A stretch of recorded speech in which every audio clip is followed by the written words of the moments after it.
everybody, it's Ryan Metzler here, and today we're going to take a look at a game that's been on the hotness and near the top of the hotness for quite some time now.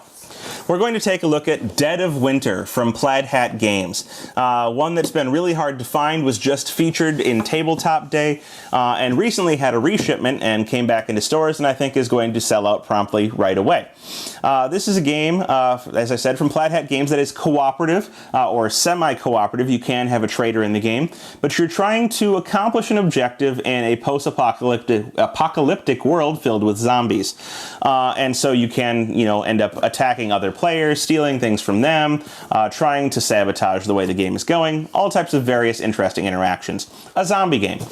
So real quick, why don't we take a look at what you see inside of this box. We'll see how the game plays, and we'll come back at the end and get my opinions on Dead of Winter.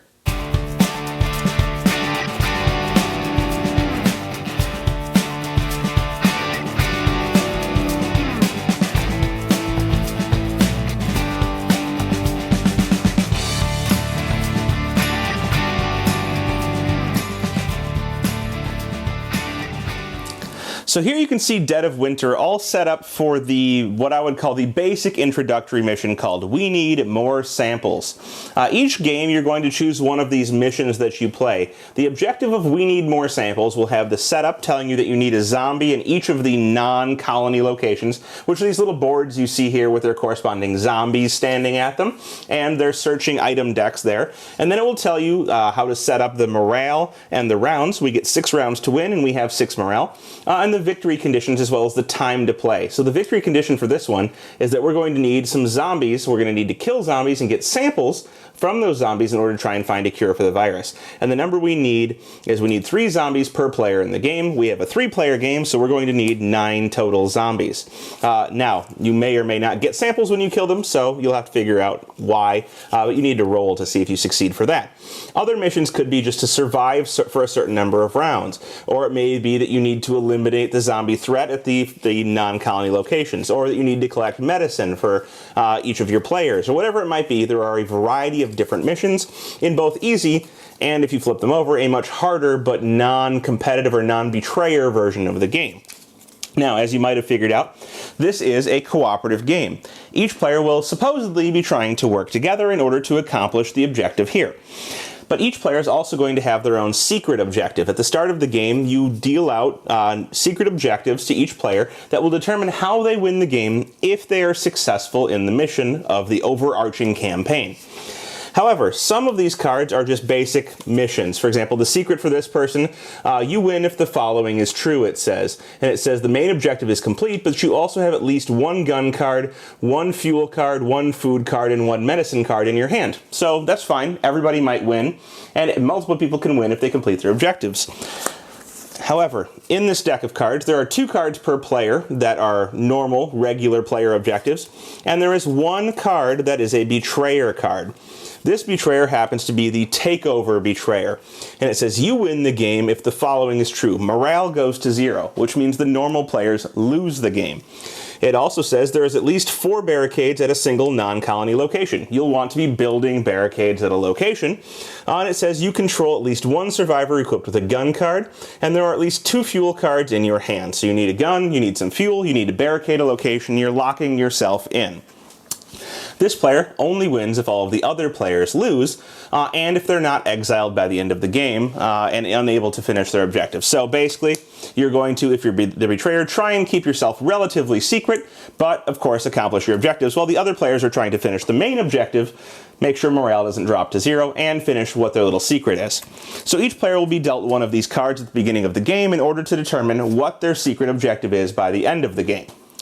Players at the start of the game will also be dealt some survivors, and they'll get to choose which survivors they have.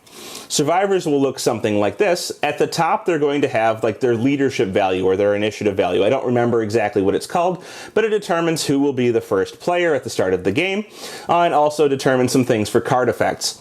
Underneath that, they're going to have 2 values. This one is a 1+ for attacking, meaning that you can use any die of value 1 or higher in order to kill a zombie. Underneath that is a search value of 3+, meaning that you need a 3 or higher on a die in order to perform a successful search.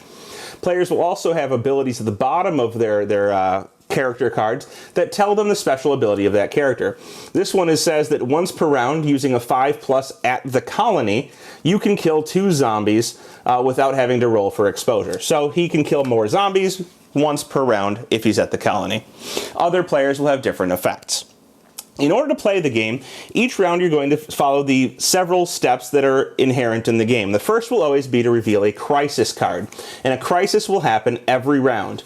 A crisis always has some type of bad thing that might happen if you don't have enough supplies. In this case, the supplies are tools and fuel. You're going to need one of these symbols in the crisis for each player in the game, each non-exiled player. So you need a tool and or a fuel for each player in the game, and they can contribute those cards throughout the game to that pile face down in order to try and succeed. However, any non-tool and non-fuel cards will be negative to your contribution, and so you need extra if somebody is betraying you. Once you're done with that, you're going to roll your action dice, and each player will get a number of action dice equal to 1 plus the number of survivors they control, which at the start of the game is going to be 3 total. They will roll these dice, and these will be the dice they can use for their actions throughout the turn. If you have more or fewer of your survivors, you're going to get more or fewer dice to use. Once we're done with that, starting with the start player, players are going to take their turns using their colonists in order to do things out either in the colony or in the various non-colony locations. This could be going and killing zombies, which for this mission we need to do in order to collect samples. But it could also be searching for different types of goods that we need in order to avoid the crisis that might happen at the end of the round. Or it could be finding food that we're going to need in order to feed our people. It might be that we want to go ahead and clean up waste that we have so that we don't lose morale. Or it could be that we want to attack or draw zombies from one location to another, or build barricades, whatever it might be. All of the various actions that can be used from dice are available on your player board. So our player would start the game and he would start taking his actions. A free action every round is that you may move your person from one location to another, any of your people, but it's only 1 move per round. So for example, if I wanted to move, I could move out from the colony to go to somewhere else. Perhaps I decide to go to the grocery store to find some food. It does not matter that there are zombies here. I avoid the zombies because there's not that many of them if I would like. However, when I do move, I need to roll for exposure. I'm going out into the cold and I have to see if I freeze or get bitten or if I just straight up die. And so when you move out, unless you spend a fuel card from your hand, you can spend a fuel and avoid this exposure, but it becomes waste. More on that later. You can roll for exposure, and you're going to roll this red die. When we roll this, there are 4 possible results. The first is a frostbite result. It looks like this. This is a wound that I would have to take to that character, and I can take up to 3 wounds before I die. However, frostbite is kind of a continual injury, and the next time I take a turn, he will take another wound automatically, slowly freezing to death. The next turn he would take another one, and this would continue as long as he has that frostbite, so if you don't get rid of it, you can die. However, there is medicine and various other ways that you can use cards or player abilities in order to heal the wound so that you don't freeze to death. So, if I get that result, I get frostbite. If I get the skull with the blood drop, I would simply take 1 wound for my travels and I would be okay unless I were to take 2 more. The third type of result is a tooth, which is getting bitten. If I get bit, I die automatically no matter what. There's nothing I can do to stop it, and I would lose this character with my other character becoming my leader, and next round I would have fewer dice. In addition, if there are any other survivors of the location I'm going to, the bite could spread, and you have the option. Either kill the lowest influence survivor at that location, so if someone else were here and they had low influence, they would die, or decide to roll the die again and take your chances. If you roll a blank, the next player will survive, but if not, they die and spread the bite to the next lowest influence, and on until you decide either to kill someone, or you have a successful roll, or everyone at that location dies. The final result I could roll for exposure is nothing, which simply means nothing happens. Now, once I'm there, I have things that I can do. For example, I could kill that zombie there. In order to kill this zombie with my attack value of 1, I can use any of my dice. So perhaps I decide to use my 3 and kill this zombie. He will automatically die as my attack is a 1 and I spent a 3, so I can successfully attack him and return him to the supply.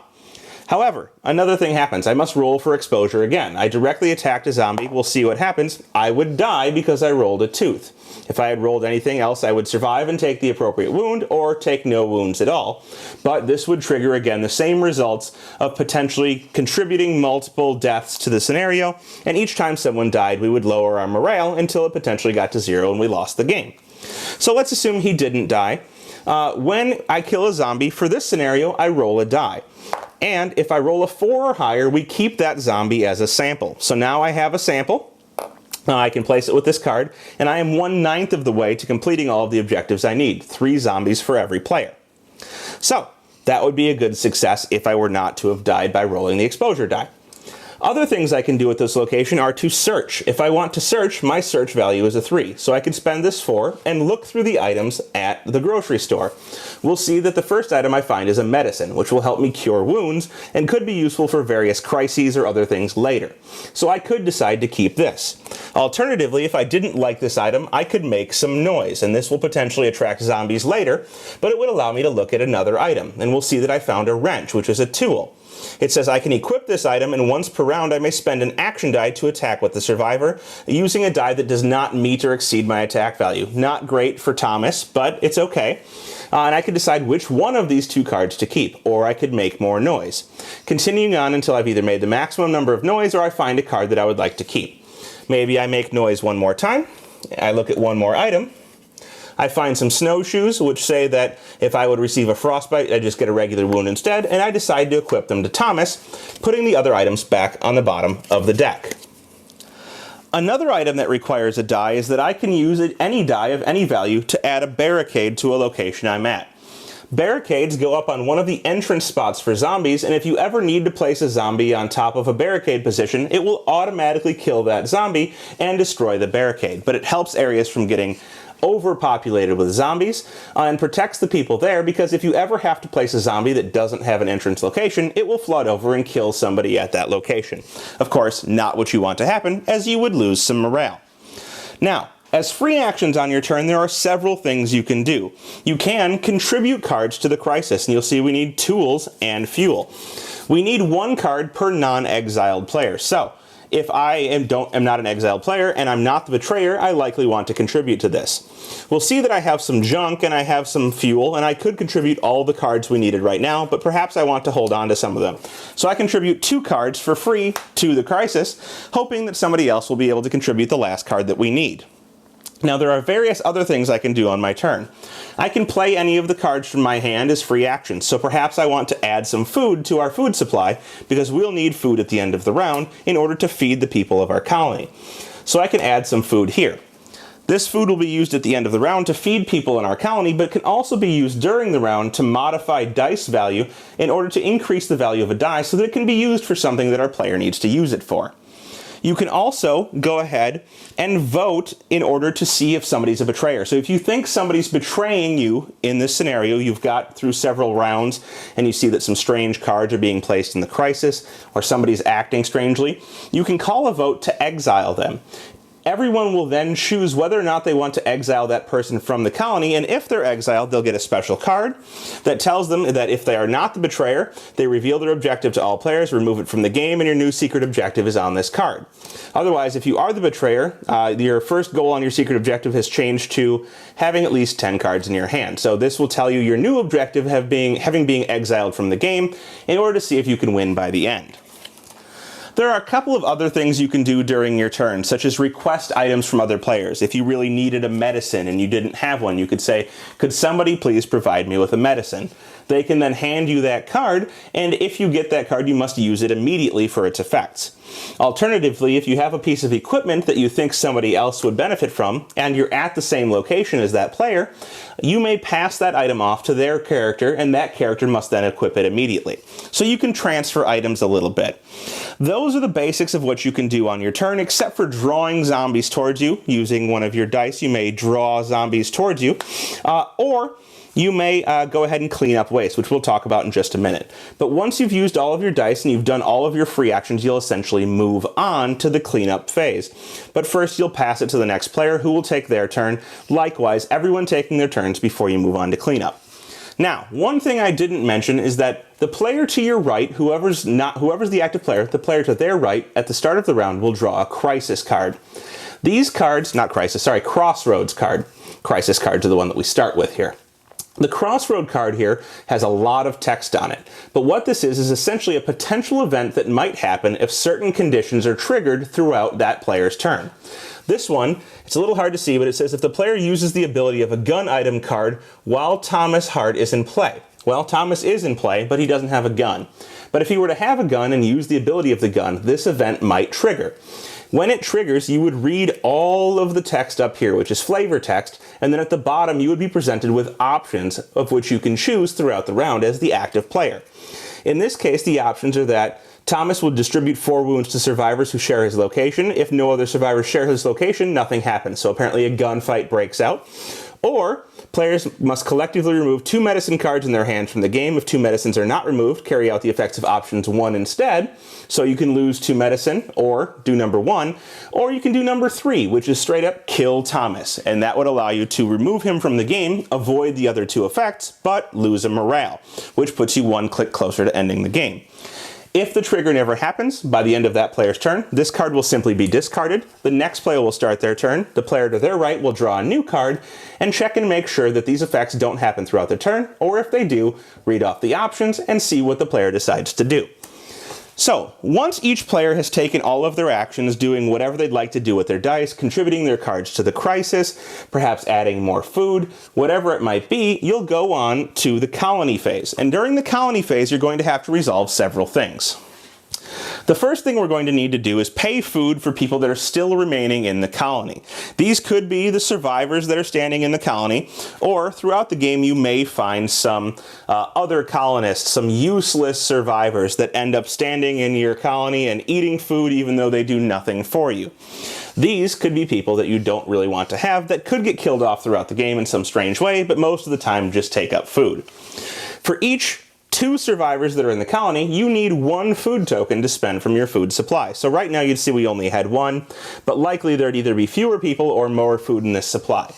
For each 2 people, you need 1 food, rounding up, so we would need 3 food in this case that we would discard to feed all of our people. If we didn't have enough food, we would add a starvation token to our supply.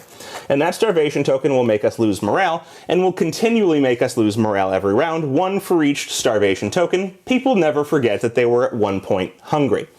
So, you don't want to have that happen, because if you lose enough morale, you go down to 0 and lose the game, unless perhaps you're the betrayer.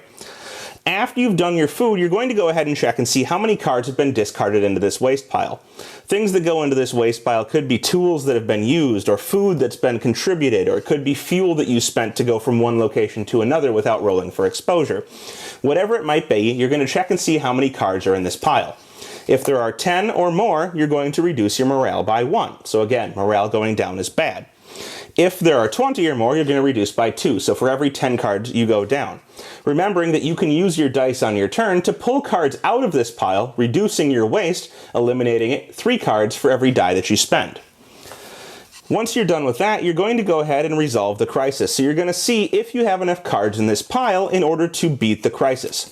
You would flip these over and count the number of icons on the cards, and if it's greater than or equal to the number of players that are not exiled, you avoid the crisis. Now you have to remember that cards that do not match in symbols, so if we had, for example, a food card in this pile, this would be a -1. So we have 1, 2, -1 is 1, and we would fail. However, if we were to have 3 successful cards, we would avoid the crisis. But again, an extra card here would reduce us to 2, and we would fail again. So you have to be very careful about what's being placed in there, and hope that a betrayer is not making it worse for you. In addition, if you have 2 extra symbols, you can gain a morale. So if things go really well and you have extra cards, you can actually increase your morale to avoid losing all of your morale. However, if you do not have enough symbols, the crisis will trigger and you'll read what the fail is. In this case, it says that you add 3 zombies to the school and 3 zombies to the police station if you fail. So you would have a flood of zombies showing up at the school and the police station that you'll have to deal with at some point in time. Once you're done resolving the crisis, you're going to go ahead and you're going to add zombies to locations.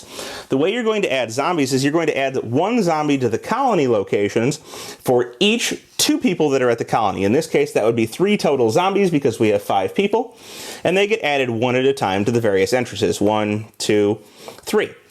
Now, if these ever overflood, remember, again, you'll kill somebody at that location, and that's a bad scenario, so you don't ever want to have to add a 4th zombie to one of these locations, unless there's a barricade or something else to stop them from coming through. At the non-colony locations, you're going to add 1 zombie for every player at a location. So in this case, since there's only 1 guy here, we would add 1 zombie. However, he also made some noise while he was there. So what we're going to do is we're going to roll 1 die for every noise he made. It's a 50% chance that a zombie shows up. So we could say 1, 2, 3, a zombie shows up, 4, 5, 6, it doesn't. In this case, that means 2 more zombies will show up at this location. And now we find that he's got himself into a bit of trouble, but the noise has gone away and perhaps he can kill those zombies on his next turn. After we're done adding our zombies, we're going to check and see if we've completed the objective. We've only got 1 sample, we need 9, so we have not completed the objective. We'll move our round tracker down by 1, and we're going to go ahead and pass the first player marker to the player's right. Sorry, left. It goes backwards. No, right. I was right the first time. So it goes to the player's right, and you'll start the next turn with the next player, starting all over from the beginning, drawing a new crisis card and continuing on, doing everything that you did before, rolling your action dice and starting a new turn of player actions until either you lose by having your morale go all the way down, you lose by running out of rounds to complete your objective, or you complete your objective and you're able to win the game. At the end of the game, you're going to check everybody's secret objective against the conditions. So if they were a non-betrayer, you completed the objective and you could accomplish what's on your card.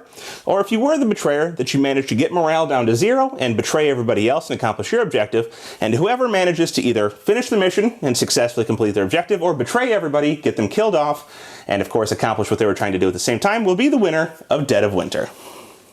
And there you have it. That is Dead of Winter from Plaid Hat Games. Now, if you are a frequent viewer of my videos, you are probably expecting at this point that I'm going to come out and say that I hate this game, because I have never played a zombie game. Never played a zombie game that I enjoy. At least not much. And I was very, very hesitant to play this game. I actually sat down and had a chance to play it, and was super duper surprised. I'd heard nothing but great things about the game, but typically from people that love zombie games, and was expecting to hate it. I sat down and loved it. Loved it. This game is everything that I would hope for from a zombie game. Takes zombie games and actually adds what I would call a strategic spin to it, because most of them, in my opinion, are either tactical or random dice fests. And this one is neither of those things. Yes, there is still a frequent chance that you will randomly die based on a die roll, but if you do, there's always the opportunity to search through a location and find more survivors. You can come back into the game, and if you're completely eliminated, you automatically get a character back. That, plus the dice rolling. So you roll dice, and the dice come out at the start of your round, and you have those dice. But you can modify them by spending food, or you can simply use them sometimes for an action, no matter what the result is. You may not have good dice for one of your characters to attack with or to search with, but you have most of the time multiple characters that you can go through and use the dice with the characters that are appropriate. The abilities on the characters are interesting. The resource limitation is interesting. Do I decide to kill zombies, or do I decide to find more resources? Do I need to search for a specific resource and make a lot of noise? Now, there's one thing I left out, is that you can attack other players as well, and that's, of course, a kind of staple of a zombie game, being able to betray your other players and attack them. In this case, when you attack them, you deal a wound to them, but you also can take an item from them. Now, the game allows you to nicely request that item, so you can, if you want to play nicely with your friends, ask them for the item first, and then, if they don't give you the item, decide to attack them. This works much like attacking a zombie. You spend a die of the appropriate attack value, but then you have to roll it to see if you succeed, and roll equal to or lower than your opponent's attack value. So the worse they are at attacking, the easier it is to hit them and steal their stuff. But basically, the idea that the game manages a actual resource management. I need to find cards, I need to spend them on the crisis, I need to spend food for various things. Combined with the limited randomness, limited but present randomness of rolling dice, the crisis cards that are semi-random, not crisis, crossroads cards that are semi-random in how they happen, really keeps the game interesting, and I find most of the time it really does keep suspense going. Isn't there a betrayer in the crowd? Most of the time you would expect no, but more often than not it seems like there is. do we need to exile them in order to allow us to accomplish the mission, or are they not betraying us enough to kind of really be a threat? There's a lot of things to think about, a lot of opportunities to exile, to backstab, to cross people in the game, and to have interesting interactions develop that way. So overall, excellent zombie game, one that I am super excited to have in my collection. It's not going to go anywhere. It's going to be a staple that I haven't had in my collection before as an interesting semi-betrayal co-op zombie game, and one that I really can't recommend strongly enough to pretty much any type of gamer out there. I'm not a fan of this genre, and I love this game. So if that sounds good to you, check it out. Dead of Winter from Plaid Hat Games.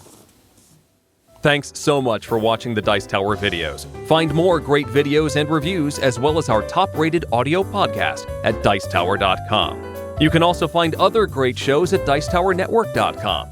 I'm Eric Summerer, and you've been watching The Dice Tower.